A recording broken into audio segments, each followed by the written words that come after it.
है Henrys law, Henry नियम की सीमाएं, लिमिटेशन ऑफ हेनरीज लॉ।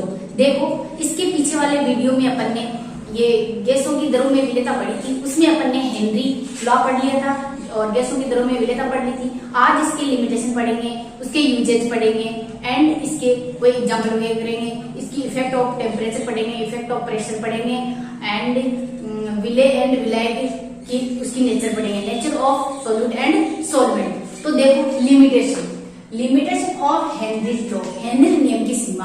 अब देखो हेनरी नियम की सीमा होती क्या है। हेनरी क्या होता है कि प्रेशर हाई नहीं होना चाहिए, प्रेशर इंक्रीज या हाई नहीं होना चाहिए। सेकंड है टेम्परेचर बहुत ज्यादा लो नहीं होना चाहिए। अगला है सॉल्यूशन अत्यंत तनु, अत्यंत तनु नहीं होना चाहिए। चलिए अगला है गैसों की, लिक्विड्स की दरों में विलेयता पर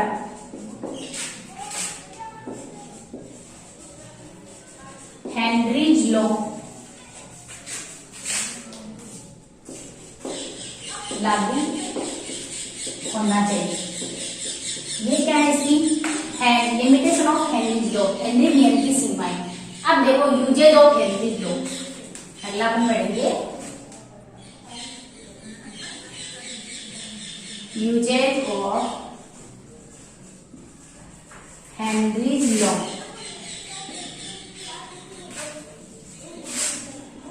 हेनरी नियम के उपयोग। अब देखो हेनरी नियम के क्या क्या उपयोग है। Usages of Henry's law. अब देखो हेनरी के क्या क्या है। फर्स्ट है soda water and cold drink में CO2 गैस मिक्स होते हैं या हाई प्रेशर पर बनी होती है। Soda water and cold drink में क्या होती है, CO2 गैस हाई प्रेशर पर बनी होती है। इसका मतलब है कि सोडा वाटर और कोल्ड ड्रिंक में क्या होती है, CO2 गैस होती है। अगला है पर्वतारोही जब ऊपर जाते हैं, ये क्या है कि पर्वतारोही जब ऊपर जाते हैं तो अपने साथ हीलियम से तनु की हुई गैस का सिलेंडर ले जाते हैं। क्यों? क्योंकि जब ऊपर जाते हैं तो प्रेशर, ब्लड में प्रेशर, ऑक्सीजन का प्रेशर कम हो जाएगा तो ब्लड में कम घुलेगी ऑक्सीजन गैस, इसलिए क्या ले जाएंगे, हीलियम का टैंक ले जाएंगे और उससे एनोक्सिया बीमारी भी हो सकती है। जिसे पहाड़ी क्षेत्र में जो लोग रहते हैं, पहाड़ी एरिया में जो लोग रहते हैं, उसे क्या होती है, एनोक्सिया बीमारी होती है। तो देखो पर्वतारोही ऊपर जाते हैं तो उनके ब्लड में O2 डिक्रीज हो जाती है। क्यों?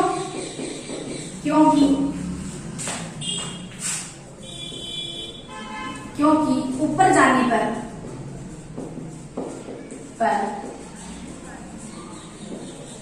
प्रेशर डिक्रीज होगा तो ब्लड में O2 डिक्रीज होगी। जब प्रेशर डिक्रीज होगा तो ब्लड में O2 डिक्रीज होगी तथा व्यक्ति कमजोर पड़ जाएगा, कमजोर व उसका माइंड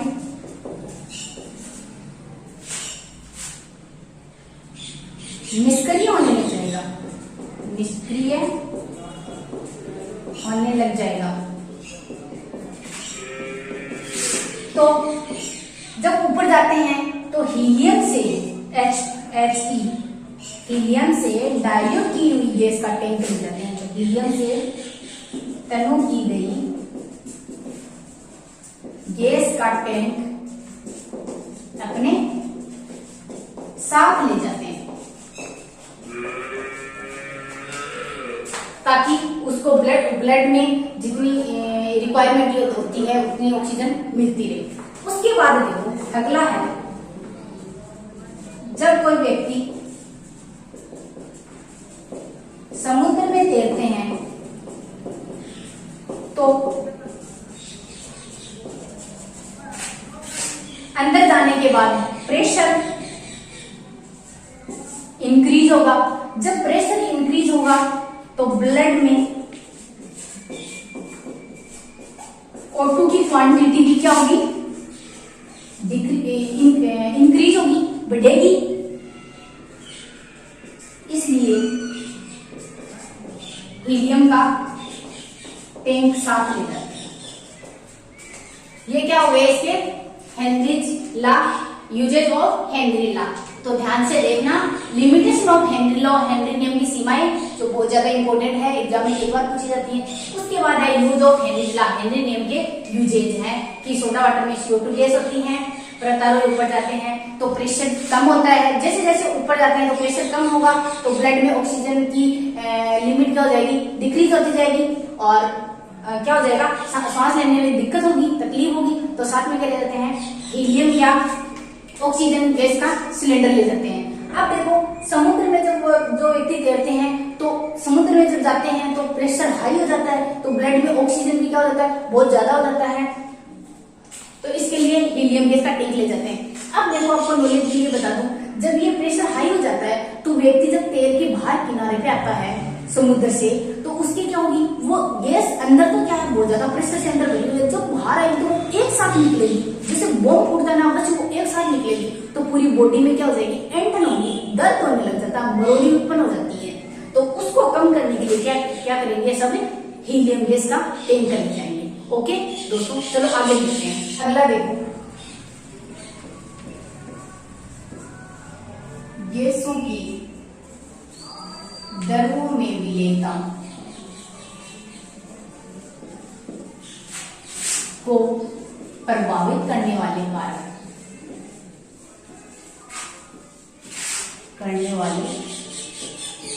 कारक या effect of gas and liquid insolubility, विलेयता को प्रभावित करने वाले कारक। इसमें देखो फर्स्ट है इफेक्ट ऑफ टेम्परेचर। टेम्परेचर का क्या प्रभाव पड़ता है, गैसों की दरों में विलेयता होती है तब। तो इसमें है कि जब टेम्परेचर बढ़ेगा, जब टेम्परेचर इंक्रीज होगा तो सोल्यूबिलिटी डिक्रीज होगी। जब टेम्परेचर इंक्रीज होगा, बढ़ेगा, तो गैसों की दरों में जो विलेयता है, सोल्यूबिलिटी है, वो क्या होगी, डिक्रीज होगी। अब देखो अपना क्वेश्चन आता है कि गैसों की दरों में विलेयता होती है, किस प्रकार की होती है। फर्स्ट है एंडोथर्मिक, सेकंड है एक्सोथर्मिक, थर्ड है आइस या सम आयन प्रभाव, थर्ड है नन ऑफ बीच। तो गैसों की जो दरों में विलेयता है, अब देखो गैस है जब लिक्विड के अंदर मिक्स होगा, वो सोल्यूबल होगा, तो क्या होगा, एनर्जी क्या होगी, रिलीज होगी। क्या होगी, एनर्जी रिलीज होगी। तो रिलीज जो एनर्जी होती है उसे क्या कहते हैं, एक्सोथर्मिक होती है, और जब एनर्जी अब्जॉर्ब होती है उसे क्या कहते हैं, एंडोथर्मिक होते हैं। तो गैस की जब लिक्विड में सोल्युबिलिटी होती है तो क्या होती है, एनर्जी रिलीज होती है। तो अपना ऑप्शन क्या है, एक्सोथर्मिक, या इसे क्या बोलते हैं, उष्मा क्षेपीय विक्रिया होती है, उष्मा क्षेपीय विक्रिया होती है। ओके, अब देखो सेकंड है अपना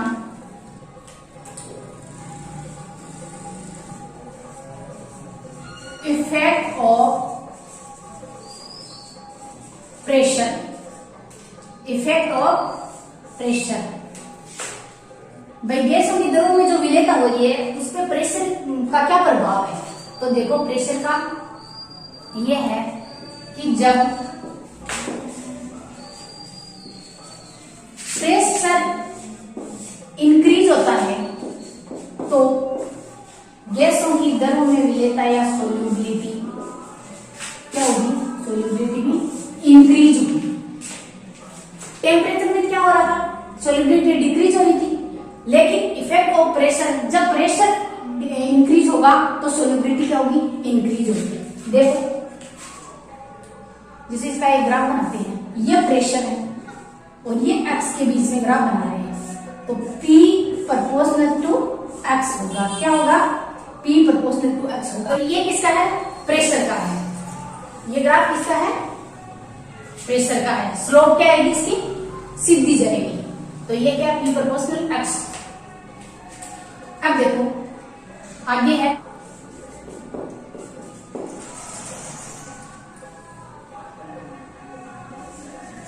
क्रिटिकल हीट।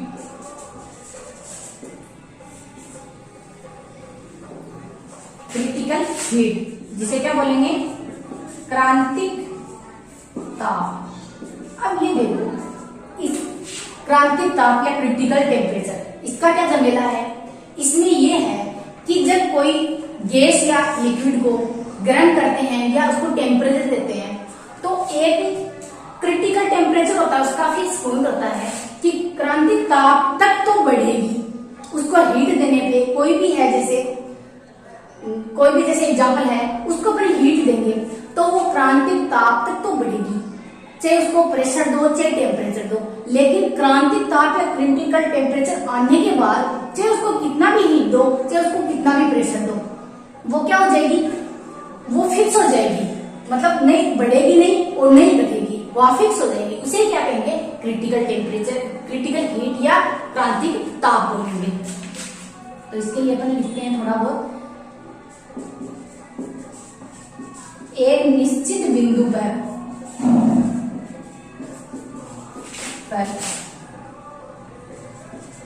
आके टेम्परेचर एंड प्रेशर क्या हो जाएगा, स्टेबल हो जाएगा,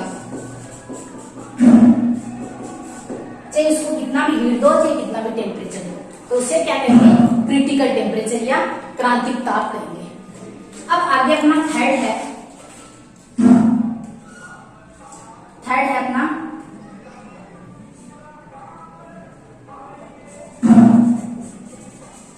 nature of solute and solvent. अब देखो इसकी nature of solute and solvent, विलेय तथा विलय की प्रकृति। अब देखो विलेय तथा विलय की प्रकृति होती क्या है, लाइक डिजोल्व लाइक, समान समान को बोलता है, like dissolve like,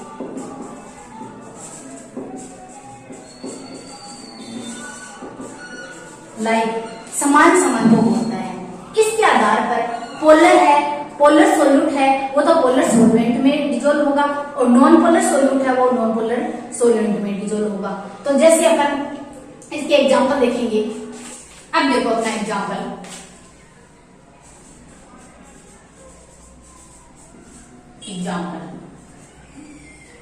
non polar, polar solvent, polar solute. Polar solute कौन से हैं, जैसे HCl, NH3, SO2 आदि पोलर सॉल्वेंट में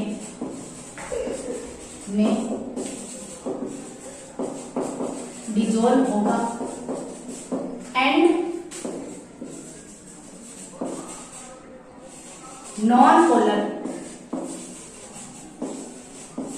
सोल्यूट कौन से है?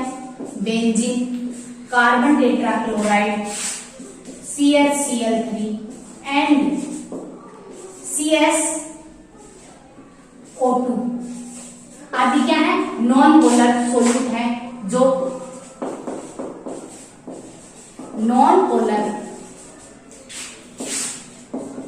सॉल्वेंट में डिजोल्व होंगे। जैसे पोलर है, इसमें म्यू 0 से क्या होगा? इंक्रीज होगा, जैसे HCl NH3। Okay. Non polar क्या होगा? म्यू का मान 0 के अप्रोक्सीमेट लगभग क्या होगा? इक्वल होगा, जैसे बेंजीन CCl4 आदि। अब देखो एक एक्सेप्शन केस है। एक्सेप्शन केस, अब देखो एक्सेप्शन केस क्या है? हाइड्रोजन एंड हीलियम का टेम्परेचर इंक्रीज कर दिया जाए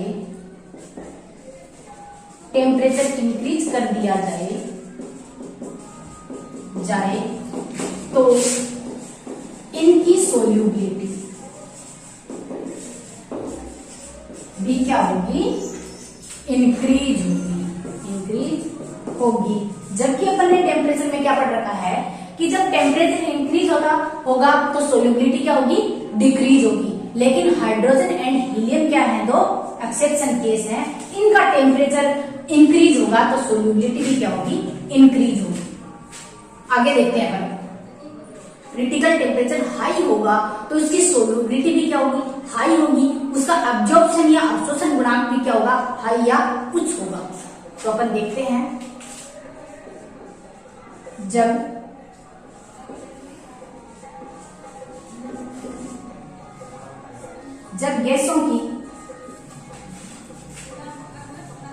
गैसों का क्रिटिकल टेम्परेचर इंक्रीज होगा तो द्रवों में उनकी सोल्यूबिलिटी क्या होगी? इंक्रीज होगी एंड इनका एब्जॉर्प्शन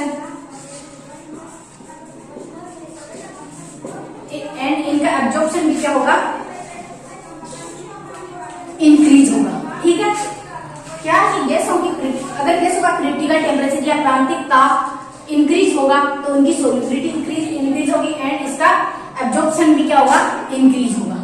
और देखो, चलो थैंक यू। आपको मेरा वीडियो पसंद आया होगा।